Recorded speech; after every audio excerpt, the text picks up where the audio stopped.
Hey there, everybody. Pete Pardo here from Sea of Tranquility. Welcome to another episode of What's Hot with Sea of Tranquility. Look who's in the co-captain's chair for this episode, Mr. Steven Reid. What's going on, my friend? Oh, everything. It would appear everything. It's hear 'em, scare 'em, all go, always is. But That's I'm right. good. I'm good. That's How right. are you, Pete? Nobody ever asks how you are. How are you? Nobody ever asks how I'm doing. I'm doing okay. I'm always doing okay. I have a smile on my face. I've been listening to Marillion Season's End-Deluxe Edition box set for the last, 3 weeks, 4 weeks, however long I've had this. I lost track of time. But that's what we're here to talk about today. So, he's got the multiple editions there. Look at that. Look at that. So, for those of you who have not been paying attention, along with Jethro Tull, Marillion have also been releasing these wonderful box set editions of a good chunk of their catalog, not the entire catalog yet, but a good chunk of them. And we have arrived upon the first with Steve Hogarth, Season's End. So, this is the first album the band pumped out after Fish left the band. And I think most Marillion fans have been anticipating this release for a while. And as always, they do not disappoint. So we're going to kind of talk a little bit about what you can expect in this, what you get in this. There's a lots of good stuff here. So I'll turn it over to Stephen to kind of jumpstart this conversation a little bit. Well, there's lots of interesting things here. This has been, as you've mentioned, Pete, this has been a really strong reissue campaign. I have the other ones over here somewhere. This is number eight. This is now the first eight albums by the band covered. That is all the EMI Yeah. era albums. Now, initially, that looked like that would be it.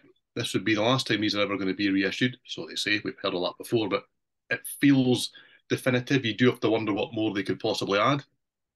However, anyone that watches the new Marillion monthly show on YouTube may have noticed a couple of months ago, Mark Kelly kind of hinted that they may go and look at some of the later albums as well. So there might be more in this vein to come. I would be delighted if there is. Now, anyone that's looking at what we've both held up and gone, what is that? Yes, this is Season's End. Yeah. And that's an interesting thing right off the bat. Yes, there we go. Okay. Because it's discussed in the documentary, because there's a documentary on all of these, that this album kind of straddled the loop between the Fish era, because we've got the, in my opinion, beautiful logo. Not sure the band agree anymore with that. And hence to Fish era in all of these little rectangles.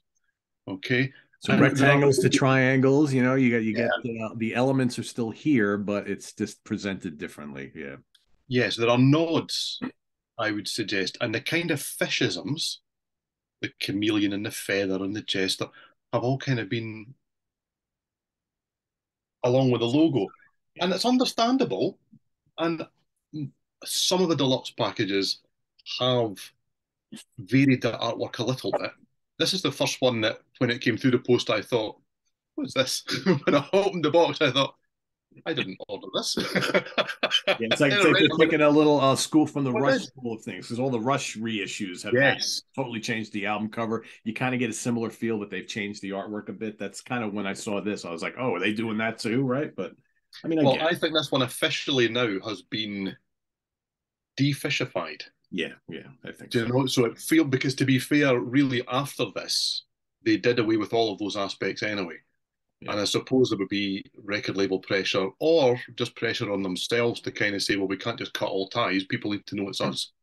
And I get all that, has to be said. And musically, it's still very much connected to what came before as well, I would suggest at this stage. We haven't drastically moved on as we did for a period of time with the band. So yeah, lots and lots to discuss here. You get a remixed version of Season's End by Michael Hunter, who is, at the risk of making them sound like the Beatles, he's the sixth Marillion. I would suggest he's the guy that kind of takes the ideas and shapes them into songs to some extent. I think they would agree that that's probably what they do these days. So there's a remix from him. And then on disc two, there are only three CDs on this. Previous reissues have had four, I think. Definitely some have had five CDs. And as we've moved on, that number has slowly but surely, that's a little bit of a niggle, I have to say, but I understand the pressures and the world has changed since this started too. So discs two and three, you get a live show. Okay, so Marillion Seasons End live at the De Montfort Hall, which is relevant again, on the 29th of May 2022, which is also a bit odd. But there you go. I think we'll maybe come to that as well. And then everything else is on the Blu-ray, and there's lots because Yeah, you get well, your remix of the album, you get a 48 and 24 stereo mix of the album, you get the 5.1 surround mix, then you get a selection of B-sides, demos, and early versions of songs that went on to become part of the album. Then there's a Montreal bootleg, which is audio only. All of this so far is audio only. And then you move into the visual aspect.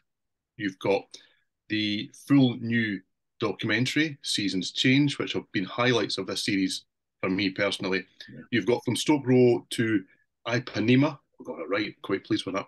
I always say that with the N and the M the wrong way around. And that is a 63-minute documentary that's been available for a long, long, long time, probably on VHS, I would imagine, first time round.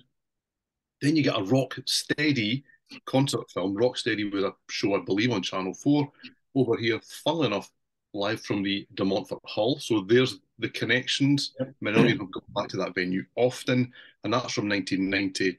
And then you get your promo videos for the three singles, Hooks and You, Easter, and The Uninvited Guest. So there you go. That's what's on it.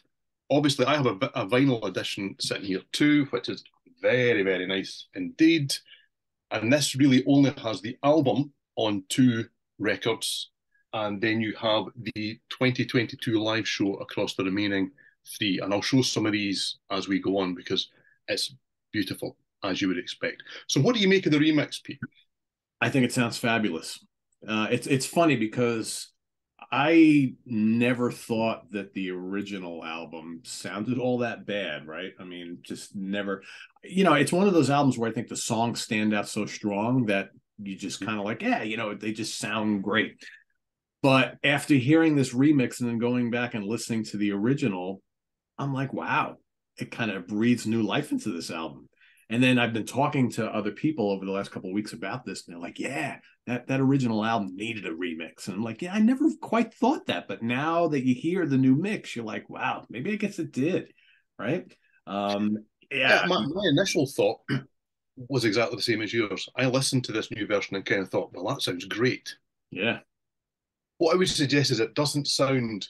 I find there's been a couple in this series, Fugazi, which really benefited Oh, from the yeah. remix because it suddenly clarified things for me for an album that I've always loved, but had a few stumbling blocks with.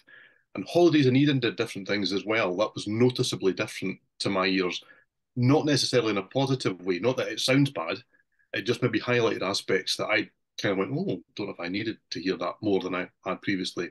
Yeah. This one doesn't really sound different. I don't think you go, oh, there's this, or oh, where did that come from? Or wow, I didn't know that it sounded like that. It just sounds better, I would Yeah. suggest. Yeah. All of a sudden, listening to Season's End on this remix, you're reminded of all the little intricacies in these songs and how like expertly produced and arranged this album is. Yeah. I mean, I was, I'm listening because I've listened to this a few times already, and I'm like, man, all the different things that they're doing, like Mark Kelly's keyboards and Rothery's guitars, I mean, are just immense on this album.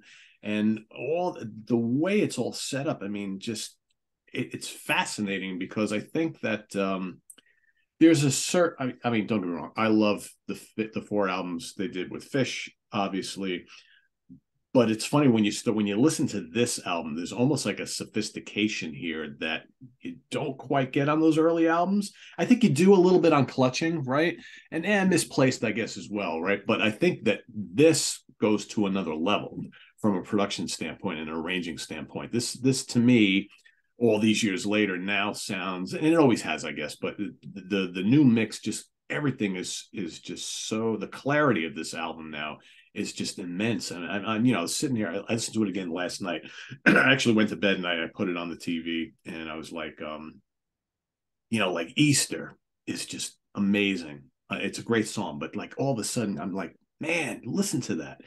The title track, Berlin. I was like falling in love with Berlin again last night, all over again. And I'm kind of like, wow, This is like, yeah, I think it's a really, really great remix, and I think that I'm really happy that they did it, and I think it's allowing me to hear this album once again in a new light, I think.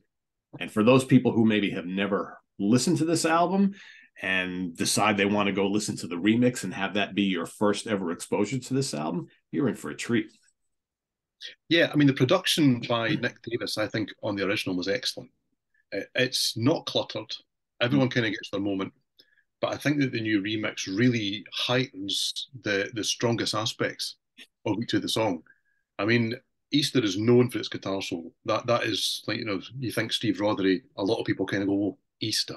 Yeah, yeah. And now it just seems to explode in a way that it always did, but it still makes you go, oh, it kind of takes your breath away. It's Yeah. just so stunningly presented now. So, yeah, I've been really impressed. I think across the series, the remixes have been really strong. Some have been interesting, but I think this one is just on the money. I really do. It didn't make me, as I say, think, wow, it's a different album. No, it's But not it a different album. It's increases just it's a so better much. album.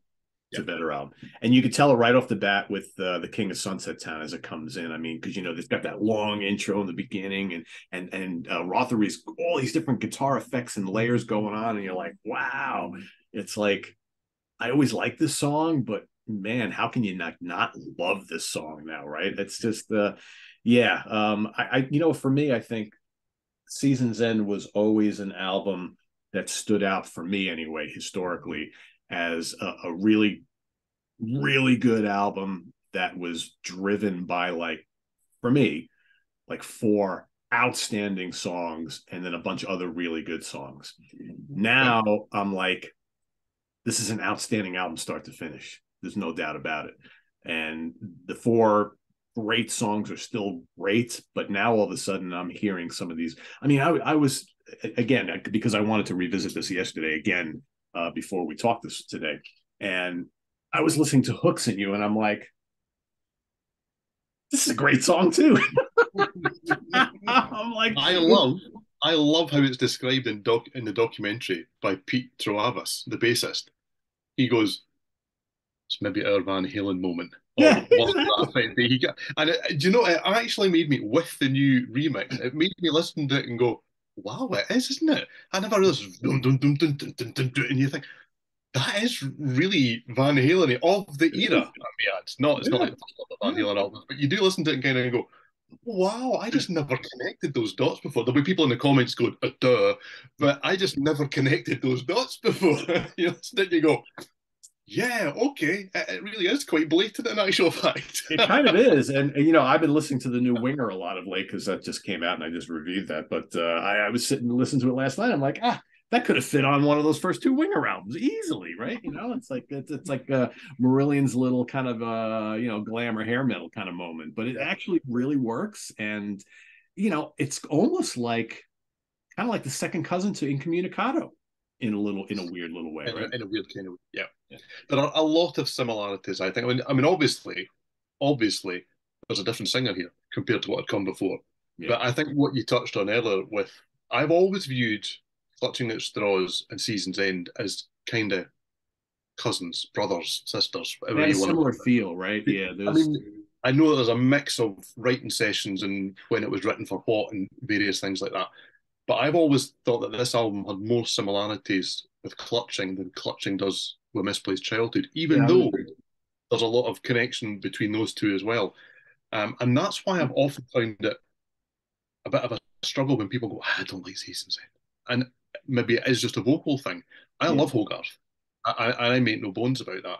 I think he's incredible here. What a way to announce yourself to a hugely, at this stage, successful and established band.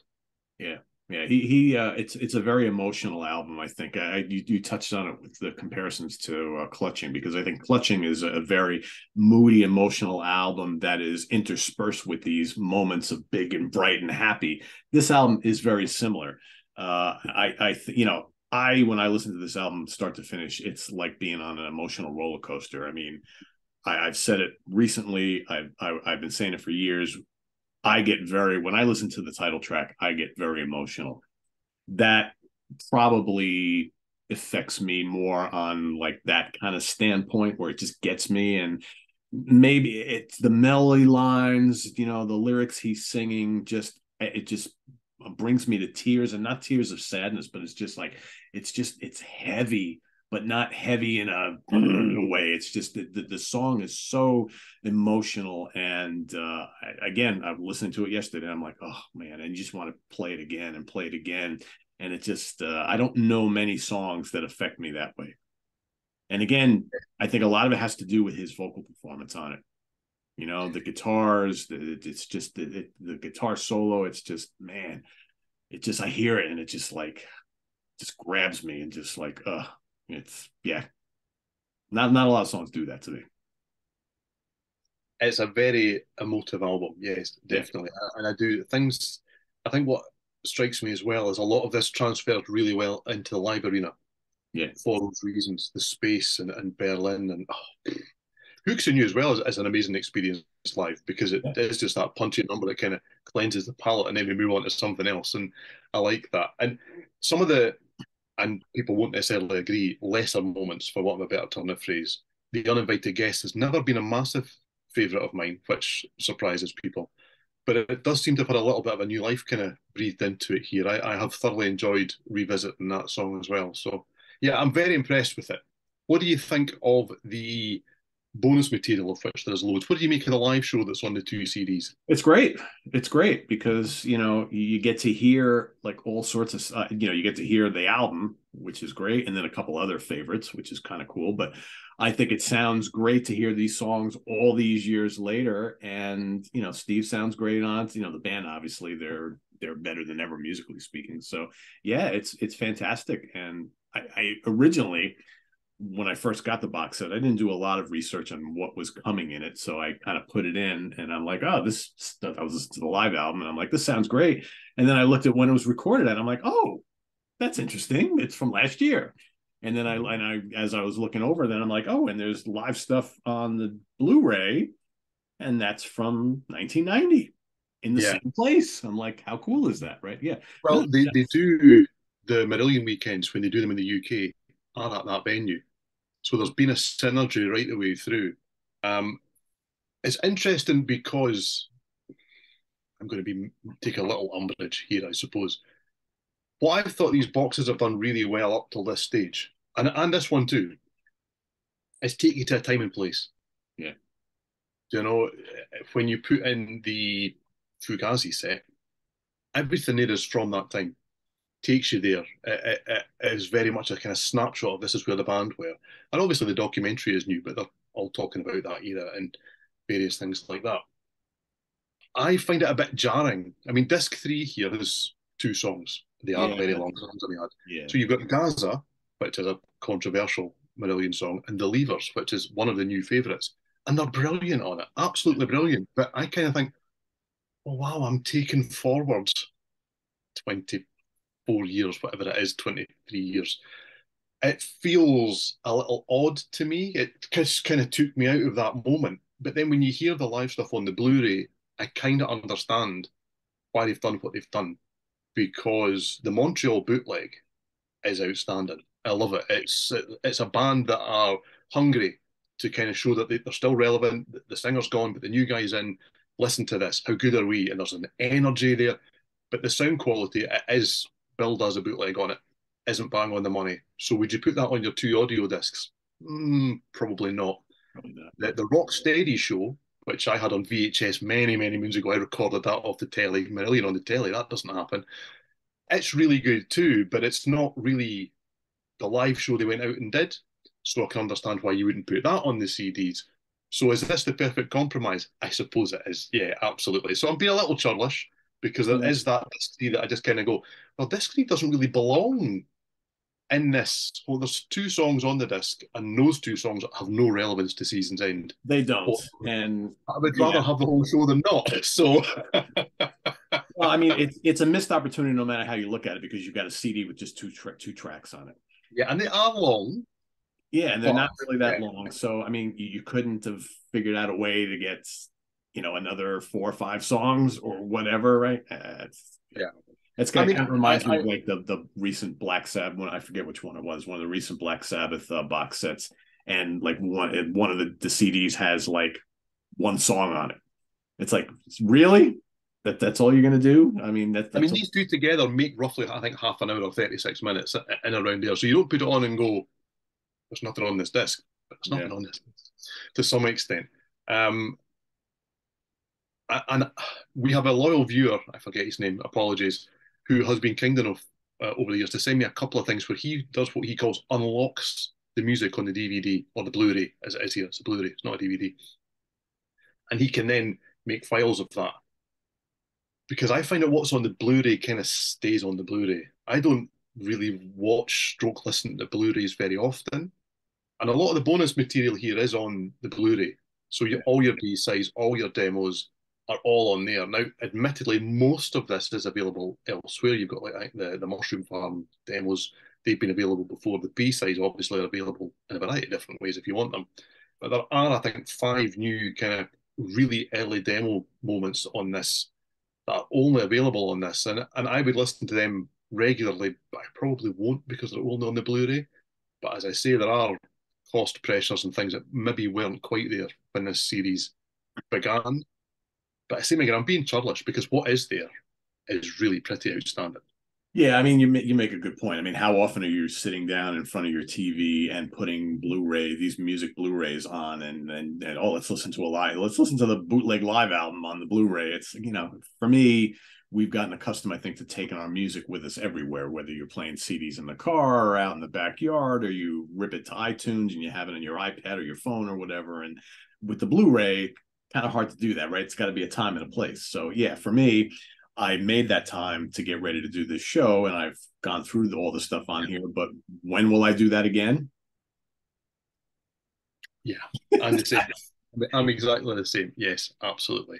Um, However, on the Blu-ray, you do get the documentary Seasons Change, and that to me has been the gold of this entire reissue campaign. If Yeah, you're a Marillion fan, um, and you don't have them, well, unfortunately, some of them are really quite expensive now. But I mean, you've got, I would imagine, I haven't counted that up, but the one on this one is, I think, over 80 minutes long, the documentary.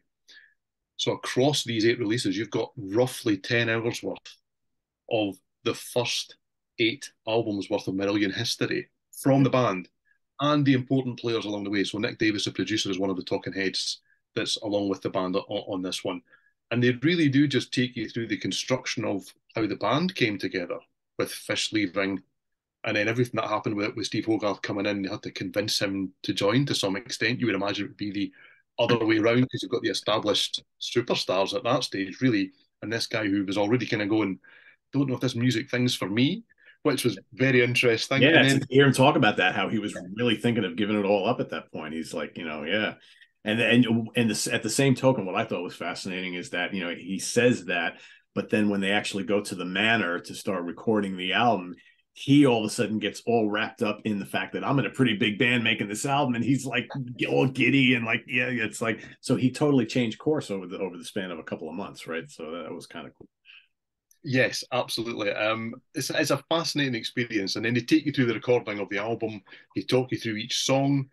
And that's an interesting thing at that stage, too, because to move things on, they had brought in a lyricist, John Helmer, which was clearly not what they'd done before with Fish. So some of these fantastic lyrics that Steve Hogarth manages to make sound so personal are not written by him at all. Yes, he shaped them and moved them, but some of them are, to be fair. And he's gone on to be a really quite phenomenal lyricist, quite renowned for it in actual fact. But to be able to breathe that life into songs that he hadn't necessarily written all the words to is quite breathtaking, I think, really. There's not a lot of vocalists that can bring that amount of belief into something that somebody else has said. What do you think? So, Yeah. yeah, it's really good. I really do like it. And as I say, I've lucky enough to the vinyl set here too. So you get a huge booklet with that.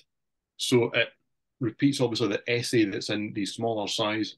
So you get an awful lot of written word with it, which doesn't just parrot what's in the documentary, which I like. There are little snippets that you read in the essay that you go, oh, okay, didn't know that, or things that you kind of go, wow, forgot all about that at the time. And Right. it's not just repeating what's there, so both are worth having. But the artwork itself is also really quite spectacular. Yeah, it's really good. It's So yeah, absolutely and beautiful. obviously, regardless of which format you get, you're going to get all this. You get the lyrics and all this. There's the artwork that Steven was just showing, right? It really is. It's stunningly well put together, and the records themselves come in these beautiful sleeves too. So it is. There's a lot of time and effort being put into these. I do have to say that along with the tall ones in recent times, we're pretty close to the gold standard here of how you do a reissue. There Yeah, are, and I presume there's licensing issues that are across the 8 reissues that have happened. Some tracks that have been missed and some kind of B-sides and demos that are on earlier reissues that are not all on these, but it's kind of negligible. And most people who are buying these probably have those already. So you still have those songs. And I know it's nice to have it all together. And I'm doing a little bit of moaning about what format they're on and various things like that. I'd rather have it than not. So yeah, yeah, it's, I mean, it's complaining and niggling on that kind of size. It's really looking for faults that aren't really there, if I was right. to be honest with you. Because it's easy to gush over this stuff because I love this band. I love this era of the band. But yeah, there are one or two things that if in an ideal world, if I was putting this together, I would maybe move things around a little, change the format of certain things. But it isn't coming out of my purse. So True. But you're 100% right about these now being like the gold standard. I mean, I'm sorry, but being so spoiled by the Jethro Tull box sets and these Marillion box sets, when other box sets come out from other bands and they're not exactly like this, I'm generally a little disappointed because this is the way to do it. yeah, This is the way what's to do it. really impressed me along the way is it's easy to kind of throw out reissues, and we've all seen and bought ones that you kind of go, yeah, okay, it's nice, it's nothing special. But they've managed to, right across the whole set, involve the people that really mattered that you wouldn't necessarily have expected to. Who thought that Fish and Marillion would get together in a room to talk about an album as they did? I think that's what clutching or misplaced childhood, excuse my lack of memory there. And you think, wow, massive step to do that. Who Yeah, thought that we would get Mick Pointer to talk about the band at this stage? Well, he's involved in the script one. You know, and we've got producers along the way and various things. They have always managed to go just that little bit that makes you go, oh, wow, okay, I'm going to hear something here that I didn't anticipate that I would.